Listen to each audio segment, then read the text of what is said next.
자, 김프로, 그 원세훈 전 국가정보원장의 파기환송심 선고가 예정대로 내일 이루어지게 되는데, 이게 대법원에 가서 말이죠. 2심 판결이 잘못됐다. 그래서 이제 파기환송한 거 아니에요? 네, 그렇죠. 공직선거법 위반 부분에서 증거가 좀 미진하다, 내지는 뭐 이런 취지로 이제 돌아왔었는데, 그래서 이게 공직선거법 부분이 무죄가 그냥 확정되는 거 아니냐, 이제 이런 걱정이 좀 있었거든요. 근데 예, 그 예. 뒤로 이제 재판이 굉장히 지지부진하게 길게 이어졌어요. 그래서 야, 이거 이유를 모르겠다, 뭔가 꼼수를 부리는 거 아니냐라고 이제 생각을 하는 사람들이 많았는데, 징역 3년만 이제 어쨌든 선고가 돼 있는 상태였는데, 새로운 증거들이 발견이 되고, 그 이후에 박근혜 전 대통령도 이제 뭐 파면이 되고 이런 상황이 이제 생기면서, 예. 재판에 이제 급물살을 타고, 그러면서 검찰이 새로 증거가 여러 개가 발견됐으니까 재판을 조금 더 해봅시다 라고, 그걸 이제 어려운 말로 변론 재개를 신청을 한 건데, 재판부가 그거를 이제 쭉 보고 판단을 해서 결정을 내리기를, 재판을 더 하지는 않겠습니다, 그냥 예정대로 선고를 하겠습니다, 이렇게 내린 거거든요. 예, 예. 가능성은 제가 보기에는 두 가지가 있을 수 있죠. 이런 상황이라면 재판부에서 재판을 더 해봅시다, 우리가 새로운 증거들을 더 제출했으니까 그거에 대해서 한번 더 공방을 벌여봅시다 라고 신청은 했지만, 볼 만큼 봤다, 재판부가 이제 알아서 판단을 할 문제지 이걸 가지고 맞느냐 틀리느냐를 따지고 막 이럴 부분은 아닌 것 같으니까 우리가 알아서 판단을 하겠다라고 결정을 한 것일 수도 있고요. 두 번째는 가능성이 아주 좀 낮기는 합니다만, 희박하긴 합니다만, 대법원이 어쨌든 판단을 한 부분인데 자기들이 이걸 또 뒤집어야 되잖아요.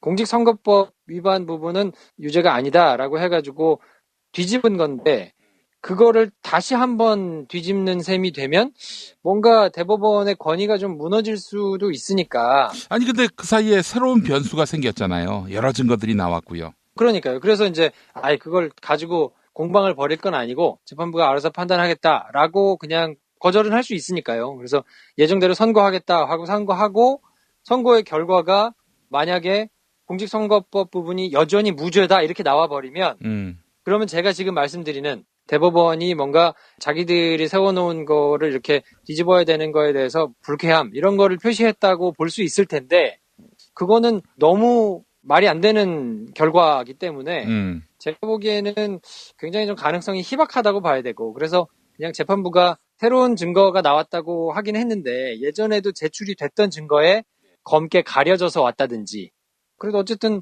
선거에 개입하고 뭐 댓글을 달면서 여론을 조작하려고 했던 것들이 증거로 여러 개 드러났잖아요. 그것들이 추가적으로 드러난 거니까 뭐 이 정도는 재판부가 알아서 판단할 수 있겠다라고 생각을 한 거 아니겠는가.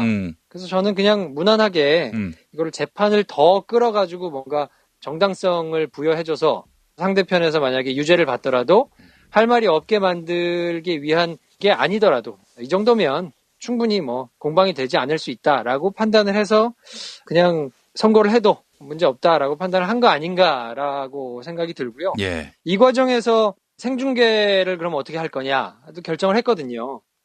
근데 오늘 이 결정이 나기 몇 시간 전에 생중계를 안 하겠다라고 결정을 했거든요. 그래서 이거 생중계를 안 하겠다고 결정을 하는 걸 보면 이거 그냥 선고한다는 거 아닌가라고 뭐 아침에만 해도 왈가왈부하는 말들이 있었는데, 결국은 그냥 결론 제기를 안 하고 선고를 하는 것으로 결정을 했죠. 그래서 그러면 도대체 이 재판은 삼성 이재용 부회장 재판처럼 국민적인 관심사가 있는 건데 이거는 생중계를 안 하는 걸까에 대해서도 의문이 조금 있을 수 있잖아요. 자, 이제 여기서 김프로의 실력이 또 나옵니다.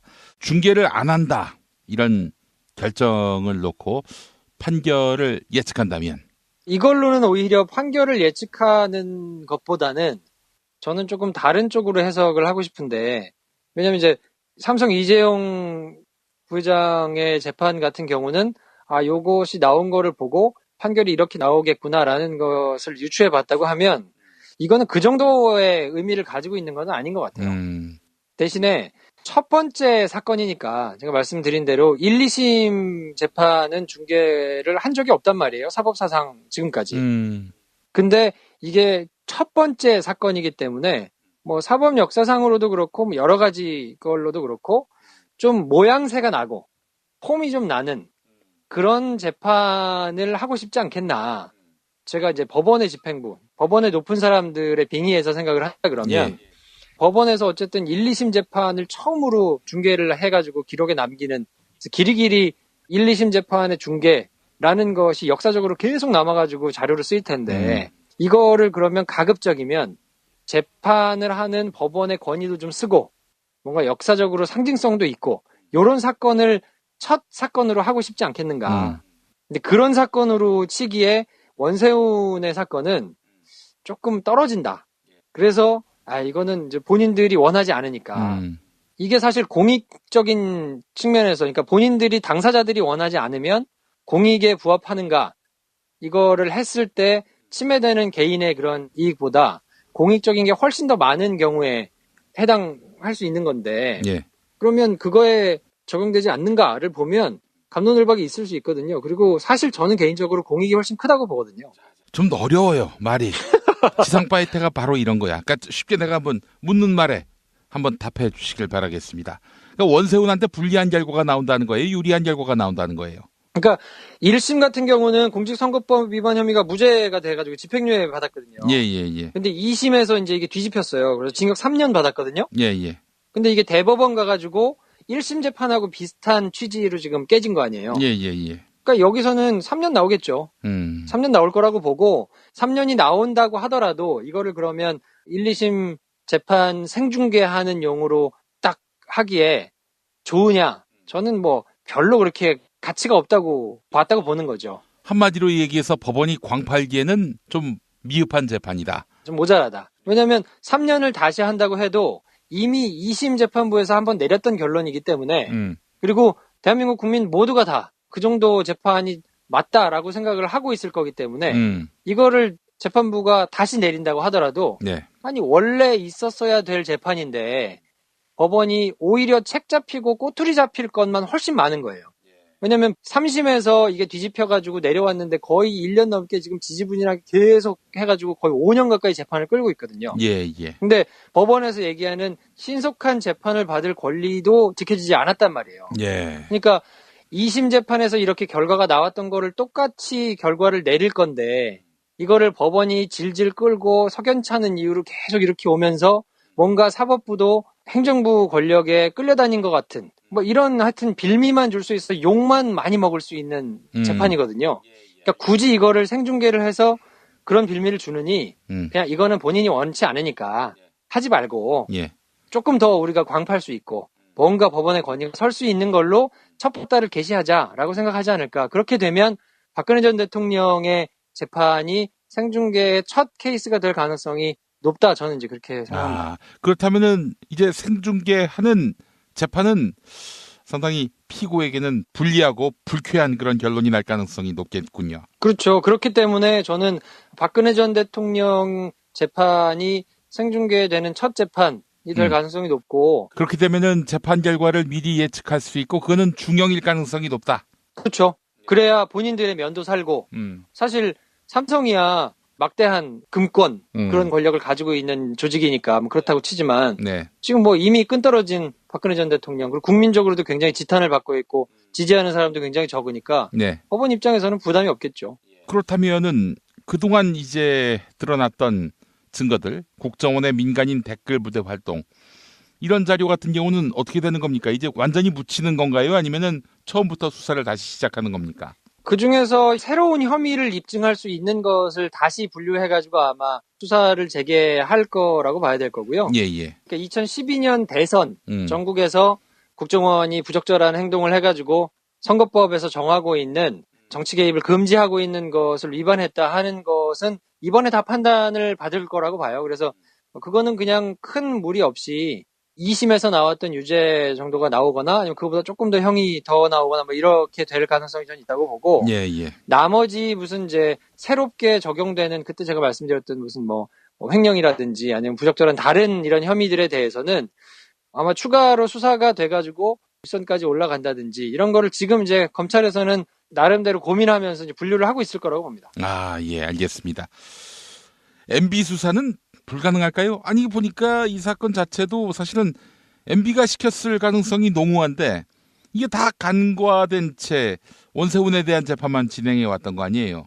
그렇죠. 근데 이게 그걸 좀 구분하셔야 될 게 지금 원세훈 재판에서는 어차피 MB의 그런 개입 여부를 따질 수가 없거든요. 예, 예. 그냥 원세훈이 처벌을 어떻게 받느냐에 대한 것이기 때문에 이건 그냥 별도로 진행된다고 봐야 되고 예. 지금 검찰에서 새롭게 팀이 꾸려져서 이 팀들이 얼마나 수사를 빡세게 해가지고 윗선까지 정조준해서 갈 것이냐 이거는 지금 수면에 드러난 것이 별로 없기 때문에 검찰에서 지금 열심히 수사팀을 꾸려서 수사를 할 거거든요. 거기서 나오는 것들은 사실 국정원에서 댓글 부대를 만들어가지고 댓글을 뭐 달았느니 말았느니 이거는 그때 제가 말씀드렸듯이 한번 처벌받은 내용은 다시 처벌받을 수 없기 때문에 이 내용을 다시 끄집어가지고 이 건으로 MB까지 올라가기보다는 전혀 새로운 혐의가 아마 불거질 가능성이 제가 보기에는 더 커 보이고 그렇게 된다 그러면 여태까지 수면에 안 나왔던 뭐 이런 새로운 내용일 가능성도 배제할 수는 없다. 예. 그게 훨씬 더 자연스럽고 검찰 입장에서도 국민들이 전혀 들어보지 않았던 새로운 혐의가 막 불거지는 것이 자기들의 수사의 정당성도 있기 때문에 아마 그런 쪽으로 더 공을 들여가지고 수사를 하려고 노력을 할 것이고 아마 진행 중일 거예요. 그런 수사가. 예, 알겠습니다. 향후 추이 함께 지켜보고 내일 원세훈 지금까지 꽤 오랫동안 감옥에 있었는데 그러면은 3년형이 선고되면 그동안 살았던 형은 빼주는 겁니까? 구속 기간까지 합쳐가지고 정산을 하듯이 계산을 하거든요. 그래서 본인은 지금 시간이 한참 지났기 때문에 그동안 살았던 기간만큼 뭐 된다고 하면 무죄가 나가지고 본인이 피해를 본 상황이 되면 그건 이제 나중에 절차에 따라 가지고 보상을 받을 수 있거든요.